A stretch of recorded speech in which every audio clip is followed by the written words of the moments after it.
Doraemon Doraemon Doraemon এ কেমন প্রেমেরই দহ। ও তো ভালো গান গায়। ভাইরে এদিকে ছেকা কাইয়া বেকা হইয়া ওরে মন গান গাইতে গাইতে জীবন শেষ হয়ে যাচ্ছে রণবীর কাপুরের ছোট ভাই আমাদের দেশের জীবন কাপুরের। আর ওদিকে আমাদের কিং খানের একের পর এক প্রেমের প্রস্তাব, বিয়ের প্রস্তাব এসেই চলেছে। নিজেকে বাংলা সিনেমার অঘোষিত নায়িকা দাবি করা জাভেদ খানের ফিমেল ভার্সন এবার সাকিব খানের প্রেমে হাবুডুবু খাচ্ছেন। কিং খানের তাণ্ডব সিনেমা রিলিজ হওয়ার আগেই সোশ্যাল মিডিয়ায় সাকিব খানকে নিয়ে আরেক তাণ্ডব শুরু। ভাইরে ভাই, এখন আমার প্রশ্ন হচ্ছে, সাকিব খান যদি এই আপার বিয়ের প্রস্তাবে রাজি হইয়া যান, তাহলে কিং খানের সাবেক দুই বউ অপবিশ্বাস ও ববলির কি অবস্থা হবে? কিং খানের সাবেক দুই বউয়ের ঠেলায় ফেসবুকে সারাক্ষণ তাণ্ডব লেগেই থাকে। এখন যদি আরেকটা বিয়ে করেন কিং খান, তাহলে তো তিনজন মিলে ফেসবুকে একেবারে বিস্ফোরণ ঘটাবেন। যাই হোক, এখন কাজের কথায় আসি ভাই। ঈদের আগের দিন পাকিস্তান থেকে 1 কোটি টাকার গরু আইনা বাংলাদেশের কুরবানির মার্কেটে তাণ্ডবের যে ঝড় তুলেছিলেন কিং খান, সেই ঝড়ে সোশ্যাল মিডিয়ায় সদ্য মানবতার ফেরিওয়ালা হওয়া মুজাহের ভাই উড়ে পাকিস্তান চলে গেছেন। ভাইয়ের এই ভিডিও দেখে প্রথমে ভাবছি ভাই মনে হয় পাকিস্তান থেকে কিং খানের মতো লাখ টাকার গরু কিনে আনছেন।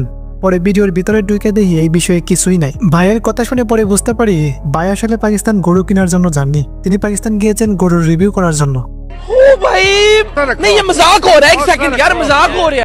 যাই হোক, এই ঈদেই মুক্তি পাচ্ছে সাকিব খানের বহুল আলোচিত super duper action thriller movie তাণ্ডব। এই ভিডিওটা যখন আপলোড হবে ততক্ষণে আপনারা হয়তো মুভিটা দেখে নিয়েছেন। তাণ্ডব সিনেমায় কিং খান একজন সাহসী পুলিশ অফিসারের চরিত্রে অভিনয় করে তাণ্ডব চালানোর কথা। এছাড়া কঠিন কঠিন চ্যালেঞ্জ মোকাবেলা, সেই সাথে বিভিন্ন টুইস্ট ও রোমাঞ্চে ভরপুর থাকার কথা। রোমাঞ্চের রসে যে ভরপুর থাকবে পরিচালক রায়হান রাফির তাণ্ডব, সেটার আন্দাজ পাওয়া গেছিল সাবিলা নূর আর কিং খানের লিচুর বাগানে গান দেখেই। জীবনে প্রথমবার সাকিব খানের সাথে লিচুর বাগানের গানে শুটিং কইরা হঠাৎ কইরা সাবিলা নূরের প্রিয় ফল হয়ে গেল লিচু। এরপর থেকেই তিনি হয়ে যান লিচু প্রেমিক, আর সোশ্যাল মিডিয়ায় শুরু করেন রসে ভরা লিচু নিয়ে আবেগী পোস্ট। অথচ ছোটবেলা থেকেই সাবিলা নূরের অপছন্দের একটি ফল ছিল লিচু, এটা তিনি নিজেই বলেছেন। আমার মনে হচ্ছে সাকিব খানের সাথে শুটিং করে সত্যি সত্যি কিং খানের প্রেমে পড়ে গেছেন সাবিলা, তা না হলে তো তিনি এমন লিচু কাণ্ড ঘটাতেন না। এদিকে আবার তাণ্ডব সিনেমা মুক্তির আগেই নাকি কিং খানের প্রেমে পড়েছেন বাংলার জনপ্রিয় অভিনেতা জায়েদ খানের ফিমেল ভার্সন মিষ্টি জান্নাত। ঈদের আগে সাকিব খানকে নিয়ে ফেসবুকে পোস্ট করে তিনি ফেসবুক কাঁপিয়েছেন। তাছাড়া প্রাইভেট বিমানে বাংলার কিং খানের সাথে সেলফি দিয়ে তিনি দেশের পাবলিককে বুঝিয়েছেন যে তিনি আসলেই কিং খানের সাথে প্রেম করছেন।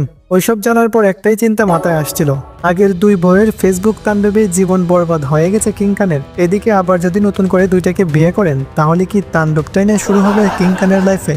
তবে মিষ্টি আপাকে নিয়ে যে কথা বললেন গোলাম হোসেন ভাই, তাতে আমার মনে হয় না এ আপার বিয়ের প্রস্তাবে রাজি হবেন।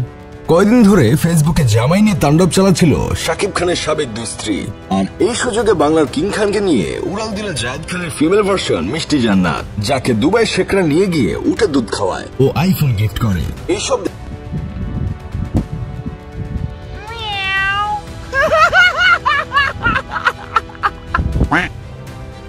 যাই হোক, এদিকে আমাদের বাংলার কিং খানের প্রেম করার বা বিয়ে করার মেয়ের অভাব নাই, আর ওইদিকে রণবীর কাপুরের ছোট ভাই আমাদের বাংলার জীবন কাপুর প্রেম করার জন্য মেয়েই পাচ্ছেন না। যাও একটা পেয়েছেন, সেই মেয়েও বাইকে ছেঁকা দিয়ে চলে গেছে। এখন উপায় না পেয়ে সেই কষ্ট বলতেই ওরে মন গান গাইতে গাইতে হলুলুলুর দেশে চলে যাচ্ছেন জীবন কাপুর ভাই। যাই হোক, শেষমেশ আমি সাধারণ মানুষ হিসেবে একটা কাজের কথা কই, যে হার্ডওয়ার্ক করে তাণ্ডব সিনেমার শুটিং করেছেন শাকিব খান, তাতে সুপার হিট না হয়ে কি পারে? যাই হোক, আশা করি সাকিব খানের তাণ্ডব সুপার ডুপার হিট হবে। সবাইকে ঈদ মুবারক। কেমন কাটলো ঈদ, আর কেমন দেখলেন বাংলার কিং খানের তাণ্ডব, কমেন্টে জানিয়ে যাবেন।